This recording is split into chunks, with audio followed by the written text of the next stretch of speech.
Terima kasih masih bersama kami dalam Kompas Aceh.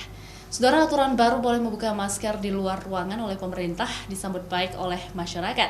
Apalagi wajib masker sudah lama dilakukan oleh masyarakat, baik di dalam maupun di luar ruangan. Aturan baru pemerintah tentang melonggarkan pemakaian masker di luar ruangan disambut baik oleh masyarakat, meskipun aturan tersebut ada pengecualian bagi mereka dalam kondisi sakit seperti demam dan juga flu, serta tidak dalam keadaan padat maupun ramai. Ari Subagio, warga Kota Banda Aceh, mengaku senang dengan kebijakan baru tersebut. Meskipun begitu, Ari mengaku sudah nyaman menggunakan masker dalam kegiatan sehari-hari. Kalau saya pribadi, karena kita sudah 2 tahun selalu pakai masker, agak sedikit euforia.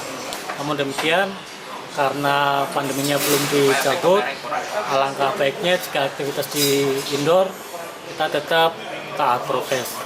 Ia berharap pandemi di Indonesia, khususnya di Aceh, dapat segera berlalu agar aktivitas bisa lancar kembali. Selain itu, ia juga berharap kebijakan baru tersebut tidak disalahartikan oleh masyarakat yang dalam kondisi sakit karena dapat membahayakan orang lain.